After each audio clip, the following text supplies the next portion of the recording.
Radio murukku Bangla.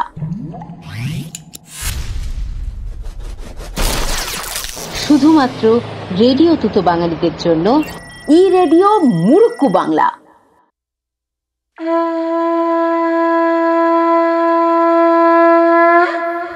নমস্কার, আজ কোজাগরী পূর্ণিমা। আপনারা শুনছেন ই রেডিও মুরুক্কু বাংলায় কোজাগরী লক্ষ্মী পুজো উপলক্ষে বিশেষ অনুষ্ঠান কান্তা গর্ভ। রচনা প্রসেনজিৎ বসু, পাঠে কৃষ্ণকলি। আজ এই অনুষ্ঠানে কণ্ঠসঙ্গীতে রয়েছেন সুরিতা।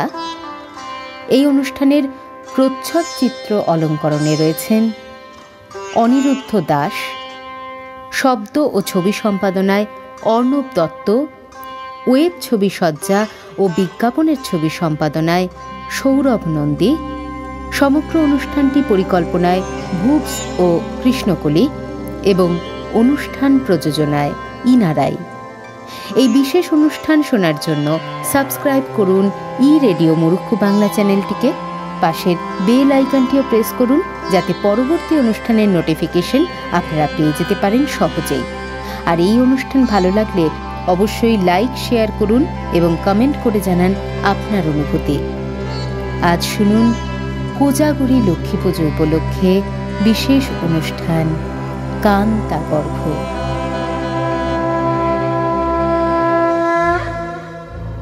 পূর্ব বহুবারের মতো আবারও ত্রৈলোক্যে উঠল হাহাকার। কলমশ নামক এক মহাদুরাচারী অসুর কমলজনী ব্রহ্মার বরে অজেয় হয়ে সুর নর নিপীড়নে করল আত্মনিয়োগ। দেবলোকের দেবেন্দ্র, নরলোকের নরেন্দ্র, নাগলোকের নাগেন্দ্র প্রভৃতি সকলেই সিংহাসন হারালেন। মানুষ ছুটল দেবতার মন্দিরে, দেবগণ ছুটলেন ব্রহ্মার মন্দিরে, ব্রহ্মা ছুটলেন বিষ্ণুর আলয়ে। গিয়ে দেখেন নারায়ণ নাগ শয্যায় অঘরে যোগ নিদ্রিত। সে ঘুম কখন ভাঙবে কেউ জানে না। অগত্যা সুবর্ণ কমলা দেবী লক্ষ্মীকেই ব্রহ্মা বললেন, সব দোষ এই আমার মাগো। অসুররাও অমরত্ব চায়, আমি অমরত্ব দিতে অস্বীকৃত হয়ে অন্য বর চাইতে বলি। তখন তারা যেসব উদ্ভট বর চায় তা দিলেও বিপদ, আবার না দিলেও নয়। এই যেমন এবার। হ্যাঁ, এবারের বর নাকি সত্যি ভারী অদ্ভুত। তা কি সেই বর সৃষ্টিপতি? কমলার অধরে হাস্য, নয়নে রহস্য। সে কি যেমন তেমন অদ্ভুত বর মা? দুষ্টমতি অসুর বলে কিনা পতি যখন পত্নীকে কন্যা রূপে প্রসব করবে তখন যেন সেই কন্যার হাতে আমার মৃত্যু হয়। তুমি বলো তো মা, এমন সব কুটিল বুদ্ধি এরা পায় কোথায়? বিদ্যা বুদ্ধির দেবীকে নিয়ে যে ঘর করে তার মুখে এই কথা। লক্ষ্মী দেবী বৃষ্টির শব্দের মতো রিমঝিম করে হেসে ওঠেন, বলেন, চতুর্মুখ ব্রহ্মা, তুমি নামে চতুরানন হলেও কাজে কিন্তু অসুররাই বেশি চতুর। এবারেও তার ব্যতিক্রম হয়নি। কিন্তু উপায় কি হবে মা? শ্রীহরি যে নিদ্রিত, তবে কি কৈলাসে ভগবতীর দরবারে যেতে হবে? মাকে এখনই বিব্রত করে কাজ নেই হে বিধাতা। একটু ধৈর্য ধরো, দেখি কি করতে পারি। দেবগণকে গিয়ে অভয় দাও। অভয় দিলেই তারা নির্ভয় হবেন কেন মা? মানুষ দেবতার দুয়ারে হত্যে দিয়ে পড়ে থাকছিল বলে দুষ্ট কলম সমস্ত পূজার্চনা নিষিদ্ধ করেছে। একদিকে নেই স্বর্গ, অন্যদিকে নেই নৈবেদ্য আহুতি। দেবগণ ক্ষীণ দেহে আমার প্রত্যাবর্তনের আশায় অপেক্ষমান। কি বলে তাদের। ব্রহ্মার কথা শেষ হওয়ার আগেই নারায়ণের চরণপদ্মে টুপ করে একটি সচন্দন তুলসী মঞ্জরি এসে পড়ল। সেদিকে প্রসন্ন নয়নে তাকিয়ে প্রসন্ন কণ্ঠে কমলা বললেন, মর্তলোকে দেব পূজা একেবারেই কি বন্ধ হয়েছে বিধাতা? মনে তো হয় না। এই নাও অন্নপ্রসাদ, দেবগণকে তৃপ্ত করো, আমি দেখছি। সন্তোষ ও সংশয়ে দোদুল্যমান বিধাতা নিজ লোকে প্রত্যাবর্তন করলেন।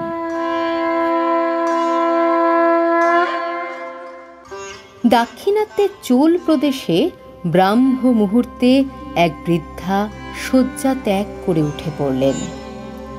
রেবাম্মা তাঁর নাম। দন্ত ধাবনাদি নিত্যকর্মগুলি সমাধা করে এবার তিনি দীর্ঘিকায় যাবেন স্নানার্থে। তার আগে একটি পাত্রে তিনি নিয়েছেন আমলকিজাত তৈল, চন্দন পঙ্কের বিলেপন প্রভৃতি। কাঁধে নিয়েছেন ধৌত শুক্ল বস্ত্র। রেবাম্মা স্নানে চললেন। রেবাম্মার স্বামী ছিলেন চম্পকেশ্বর বিষ্ণু মন্দিরের প্রধান পুরোহিত। সুখেই দিন কাটত নিঃসন্তান বৃদ্ধ দম্পতির। কিন্তু কলমশের আদেশে সমস্ত দেবারাধনা বন্ধ হল।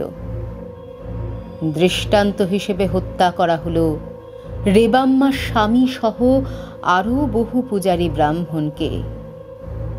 প্রাণ ভয়ে সকলে পূজার্চনা বন্ধ করল, রেবাম্মাও। অন্তত লোকে তো তাই বলে। দীর্ঘিকায় যাওয়ার পথের দুপাশে এটা সেটার ক্ষেত। রেবাম্মা আপন মনে এটা ওটা ছিঁড়তে ছিঁড়তে যান। দিঘির ধারে পৌঁছে প্রতিদিনের মতো দেখেন রাক্ষসীদের পাহারা। ওরে জড়তি রেবাম্মা, পুজো করতে আসিসনি তো? রাজার হুকুম মনে আছে নিশ্চয়। মরণ ডাইনির দল সব সময় সবাইকে খালি পুজো করতেই দেখে মর পোড়া। স্বর্গের দেবতাদের ডেকে আর কি হবে শুনি? আমার যা বয়স, তাতে দুদিন পর এমনিতেই স্বর্গে যাব। ওখানেই তাদের পুজো করব ক্ষণ। স্বর্গে কোনো দেবতাকেই আর পাবি না রে বুড়ি। সব কটাকে তাড়ানো হয়েছে। বরং নরকে গেলে ওদের দেখা পেলেও পেতে পারিস।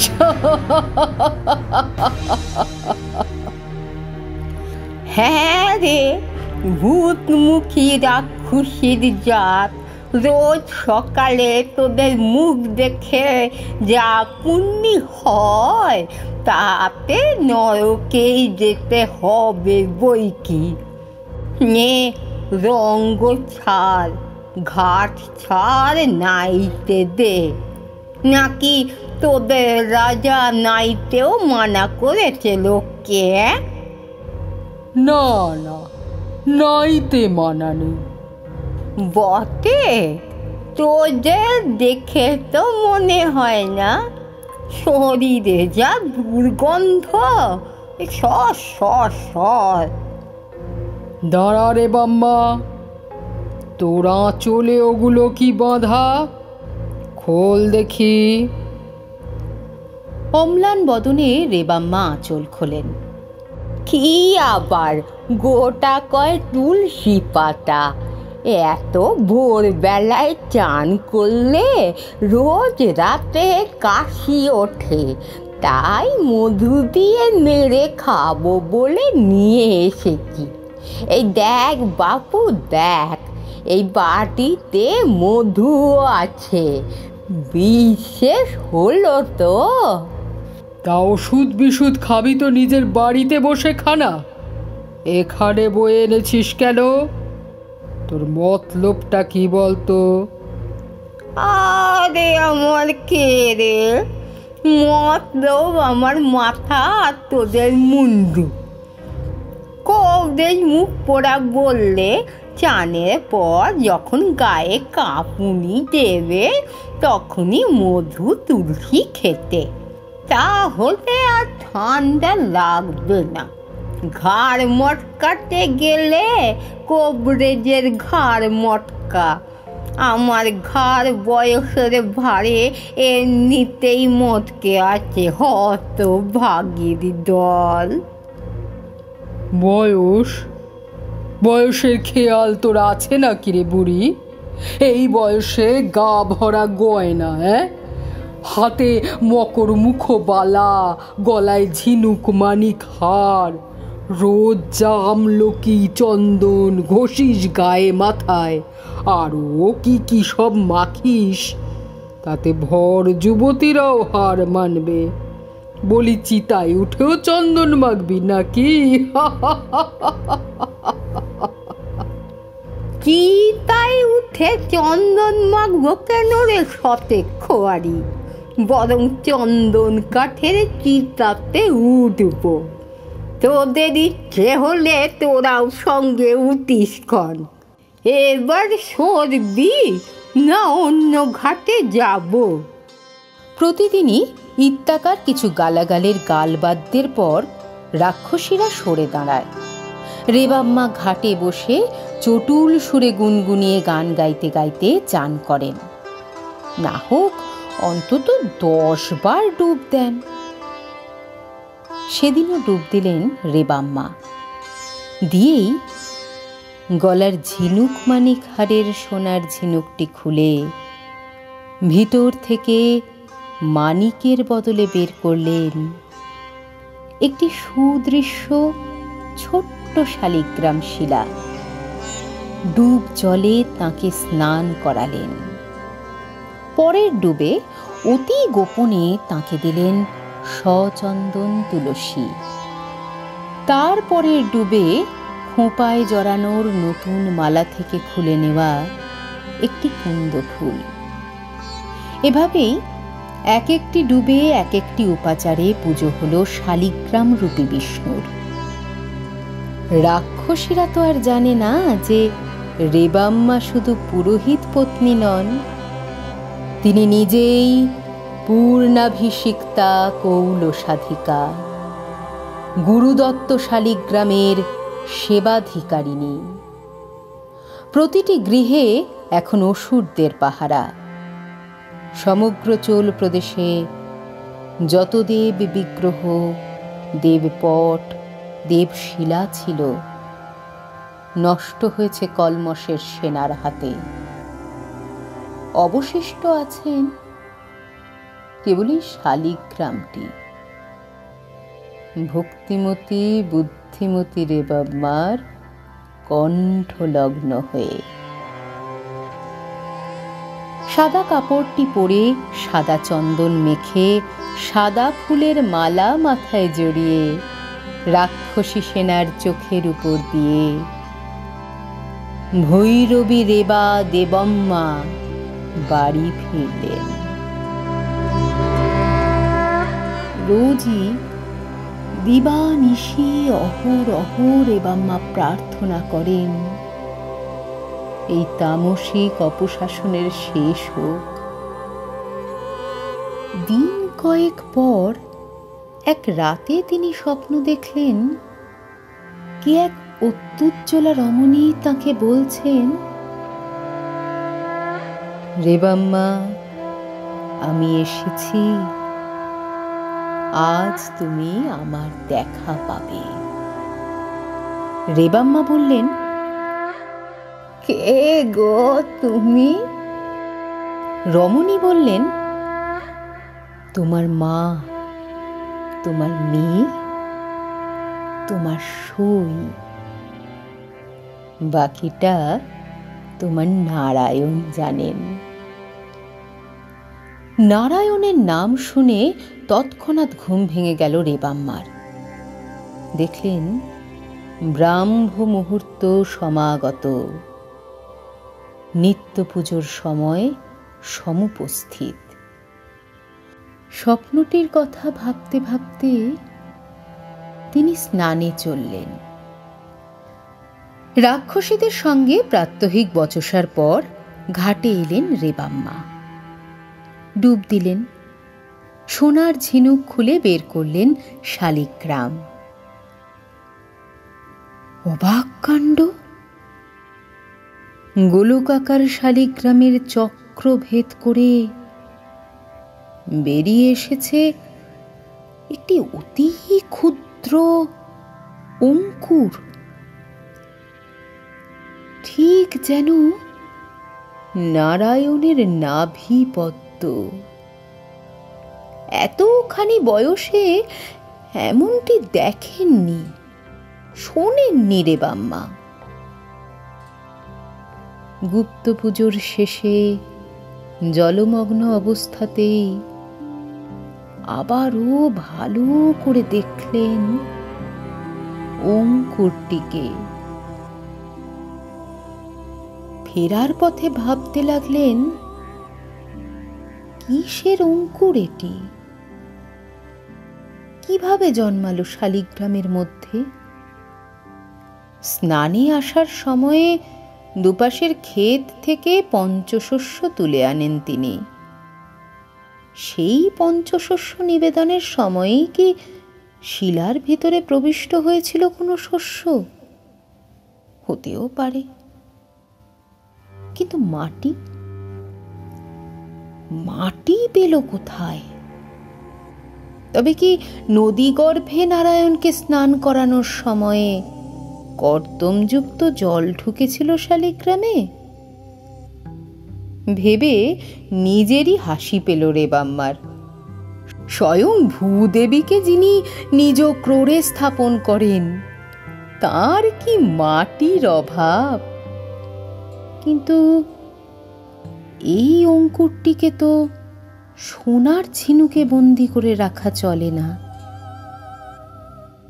বাড়ি ফিরে ইতি উতি তাকিয়ে রেবাম্মা দেখলেন চারপাশে আপাতত কেউ নেই। শালিগ্রাম শিলাটি বের করে সাবধানে, অতি সাবধানে অঙ্কুরটিকে মূল সহ বের করলেন তিনি। ঘরের সামনে যে ছোট্ট বাগান, তাতে সযত্নে পুঁতলেন, জল দিলেন একটু। প্রতিদিনই নারায়ণ পুজো সেরে ফেরার পর অঞ্জলি ভরে জল দিতেন সেটিকে। দিন কয়েক পর বোঝা গেল, নারায়ণের গর্ভ ভেদ করে যেটি বেরিয়েছিল সেটি একটি ধান গাছের অঙ্কুর।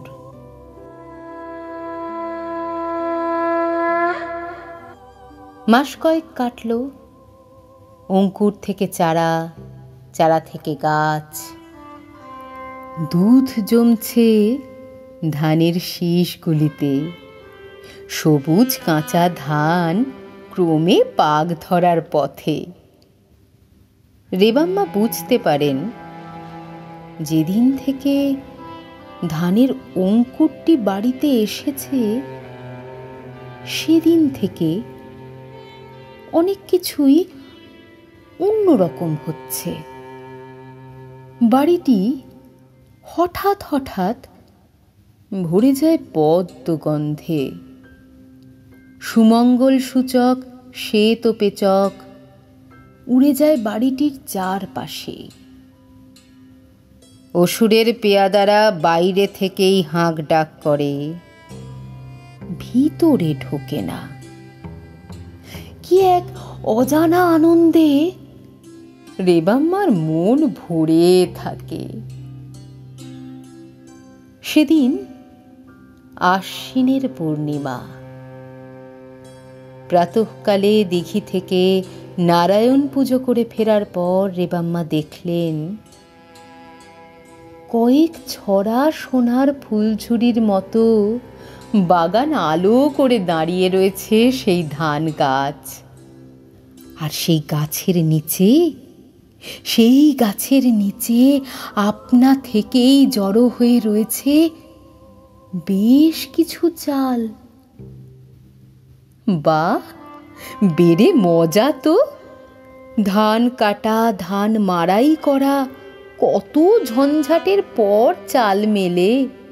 এমন শিউলি ফুলের মতো ধান গাছ থেকে চাল ঝরে পড়ে নাকি? এখানেই শেষ নয়। রেবাম্মা কাছে গিয়ে দেখলেন 3-4 প্রজাতির চাল একই গাছ থেকে অন্ন, পুষ্পান্ন, পরমান্ন, খেচরান্ন রান্নার চাল মিলছে। এ কি কল্পতরু নাকি? রেবাম্মা কণ্ঠের সোনার ঝিনুকটি ছুঁয়ে ফোকলা মুখে হেসে বললেন, পেটু কোথাকার, সব তোমার কাজ সাজি। কেমন? হ্যাঁ, দাঁড়াও দাঁড়াও, ভোগ রাঁধছি। একটি একটি করে চালের দানা কুড়িয়ে নিলেন রেবাম্মা। অনেক দিন পর আজ তিনি তরজুত করে রাঁধতে বসলেন। সারাদিন ধরে রাঁধলেন অন্ন, পুষ্পান্ন, পরমান্ন, খেচরান্ন। রাঁধলেন শক্ত ব্যঞ্জন। পুজোর আসনটি ধুয়ে মেজে আলপনা দিয়ে সাজালেন। জ্বাললেন ধূপ, দীপ, কর্পূর, চন্দন ঘষলেন, অগুরু ছেটালেন। বহুদিন পর রেবাম্মার বাড়ি যেন কথা কয়ে উঠল। সন্ধ্যাকালে সোনার ঝিনুকটি থেকে নারায়ণ শিলাটি বের করে আসনের উপর স্থাপন করলেন রেবাম্মা। প্রাঙ্গণ থেকে যেন কেউ বৃষ্টির জলের মতো রিমঝিমে শব্দে বলে উঠল, তুমি নিশ্চিন্তে পুজো করো রেবাম্মা, আমি পাহারায় রইলাম।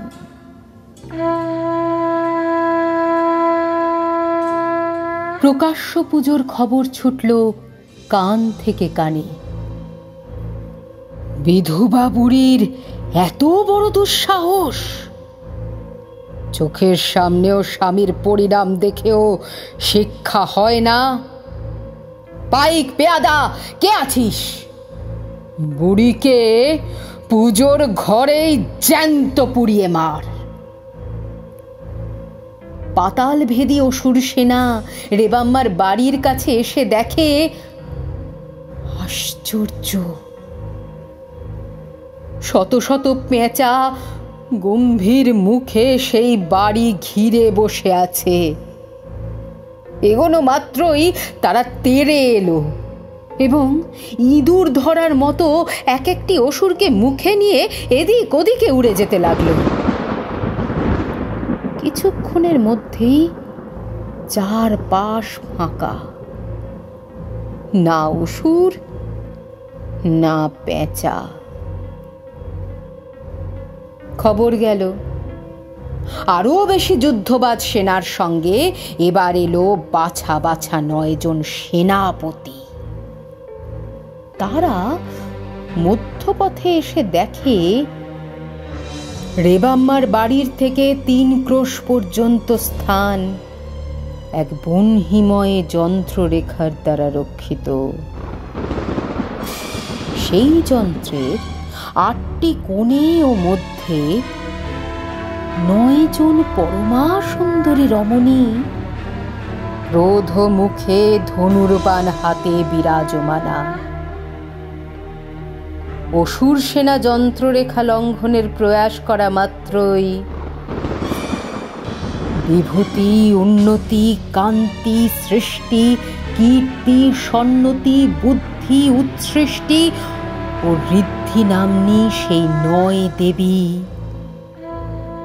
যারা কমলার পীঠ শক্তি স্বরূপা, তাঁরা মহারোষে বাণ বর্ষণ আরম্ভ করলেন। ভাদ্রের ভরা নদী যেমন মৃত জন্তুর দেহ ভাসিয়ে নিয়ে যায়, দেবীগণের সায়ক স্রোতে কলমশের সেনা তেমনি নিরুদ্দেশে ভেসে গেল। রইল বাকি কলমশ নিচে। যুদ্ধ সাজে সজ্জিত হয়ে সে যখন এলো, তখন রেবাম্মার গৃহের চারপাশে না দেখল কোনো অসুর খাদক পেঁচা, না দেখল কোনো অসুর নাসিনী পীঠ শক্তিকে। ঘরের ভিতরে আছেন রেবাম্মা, পুজো ছাড়া কোনো দিকে তার হুঁশ নেই। আর ঘরের বাইরে আছে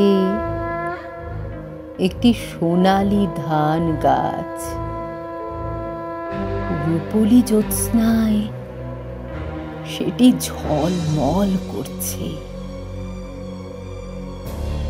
ধূর্ত অসুর রেবাম্মার গৃহে ঢোকার চেষ্টা মাত্র করল না।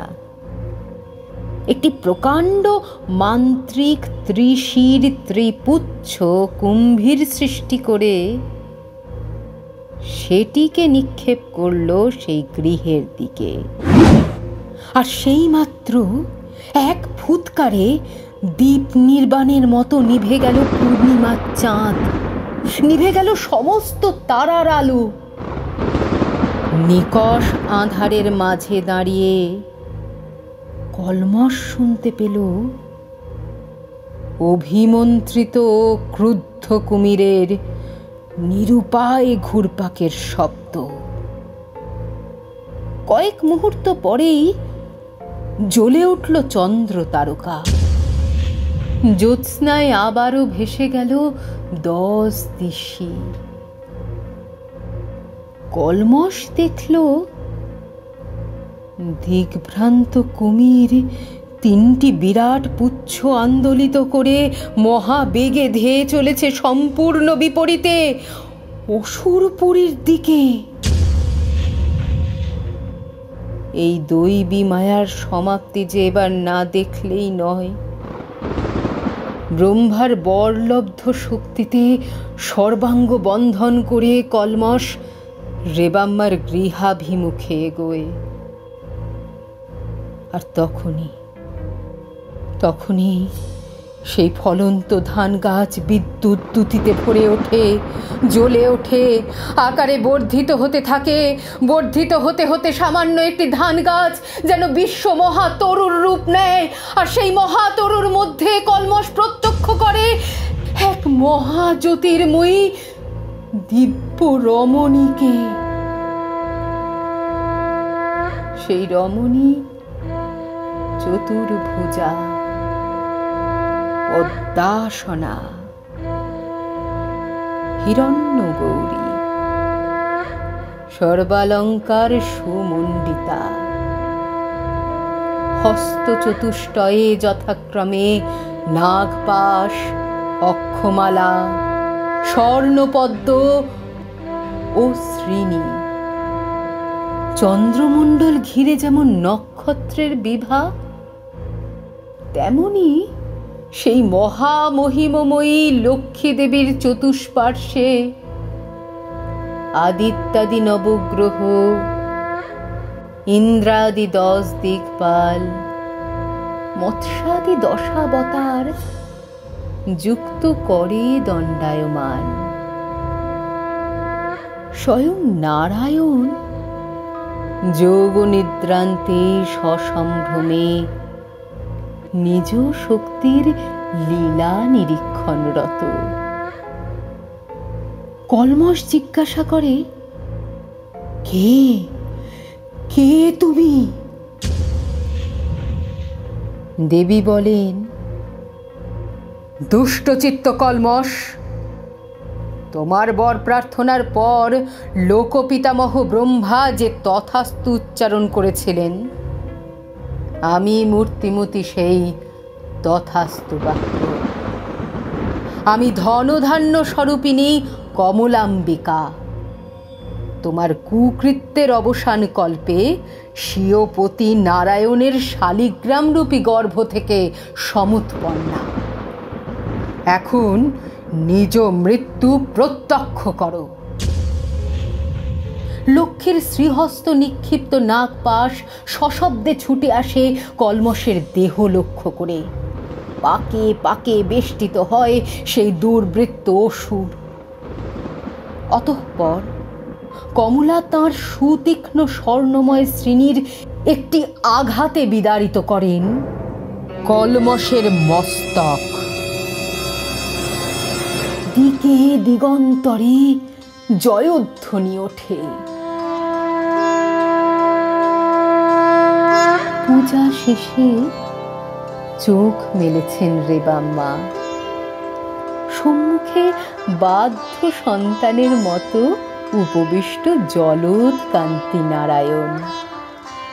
বাম ক্রোড়ে দুতিগাত্রী লক্ষ্মী, যেন কালো পাথরের বুক থেকে বেরোনো প্রাণবন্ত একটি অঙ্কুর। উভয়েরই মুখে সুস্মিত প্রসন্নতা। রেবাম্মার চোখ থেকে অজান্তেই দুফোঁটা জল ঝরে পড়ে। सुमनस वंदित सुंदर माधवी चंद्र सहोदरी हेममये मुनिगण वंदित मोक्ष प्रदायिनी मंजुल भाषिनी वेदनुते पंकज भाषिनी देव सुपूजित सद्गुण वार्षिणी शांतियुते जय जय हे मधुसूदन कामिनी आदि लक्ष्मी जय पालय मां। हैकलि कल्मषनाशिनि कामिनि वैदिक रूपिणि वेदमयी क्षीरसमुद्भव मंगल रूपिणि मंत्र निवासिनि मंत्रनुते मंगलदायिनि अंबुज भाषिनि देवगणेश्रित पादयुते जय जय हे मधुसूदन कामिनि ध्यान लक्ष्मी जय पालय मां। जय वरवर्षिणि वैष्णवी भार्गवी मंत्र शभुरूपिणि मंत्रमये सुरगण पूजित शीघ्र फलप्रद ज्ञानि विकासिनि शास्त्रनुते भवभय भारिणि पव विमोचिनि साधु जनश्रित पादयुते जय जय हे मधुसूदन कामिनि धैर्य लक्ष्मी जय पालय मां। जय जय दुर्गति नाशिनी कामिनी सर्वफलप्रद शास्त्रमये रथ गज तुर्ग पदति समर्वत परिजन मंडित लोकनुते हरिहर ब्रह्म सुपूजित सेवित ताप निवारिणि पादयुते जय जय हे मधुसूदन कामिनी श्री गज लक्ष्मी पालय मां।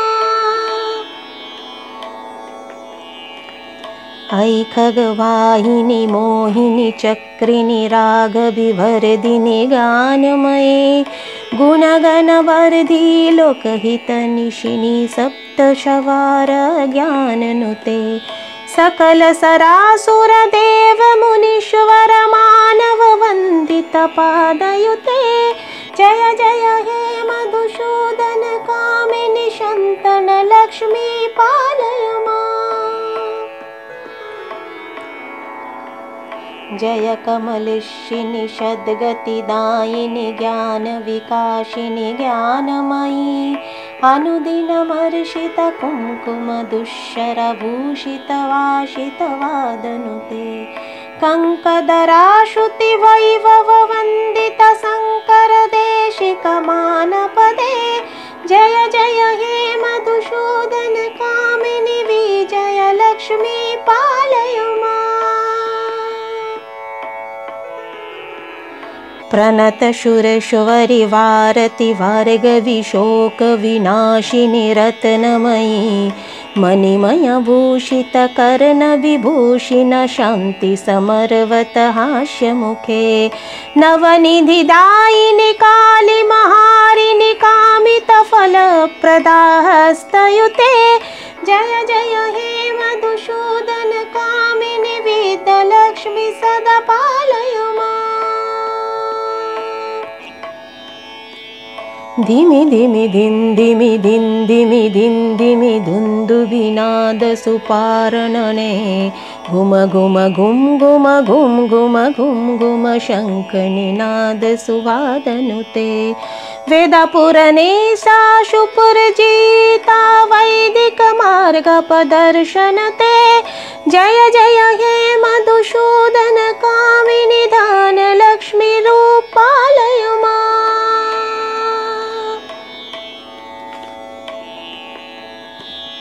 जय जय हे मधुसूदन कामिनि धन लक्ष्मी रूप पालय मां।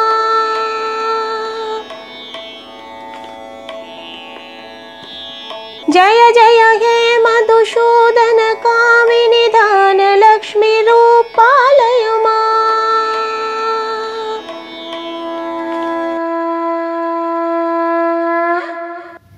শুনলেন কোজাগরী পূর্ণিমায় কোজাগরী লক্ষ্মী পূজার দিন ই রেডিও মুরুক্কু বাংলার বিশেষ অনুষ্ঠান কান্তা গর্ভ। আপনাদের যদি এই অনুষ্ঠান ভালো লেগে থাকে তাহলে অবশ্যই লাইক এবং শেয়ার করুন এবং কমেন্ট করে জানান আপনার অনুভূতি। অবশ্যই সাবস্ক্রাইব করুন আমাদের ই রেডিও মুরুক্কু বাংলা চ্যানেলটিকে, পাশের বেল আইকনটিও প্রেস করুন যাতে পরবর্তী অনুষ্ঠানের নোটিফিকেশন পেয়ে যেতে পারেন আপনারা। আর এই কোজাগরী লক্ষ্মী পূজার দিন সকলের গৃহে যাতে শান্তি, সমৃদ্ধি, সুবুদ্ধি এবং সম্পদের অধিষ্ঠান চিরস্থায়ী হয় সেই কামনাই করি। আজকের অনুষ্ঠান এখানেই শেষ করছি। ভালো থাকবেন, ভালো রাখবেন সকলকে। নমস্কার।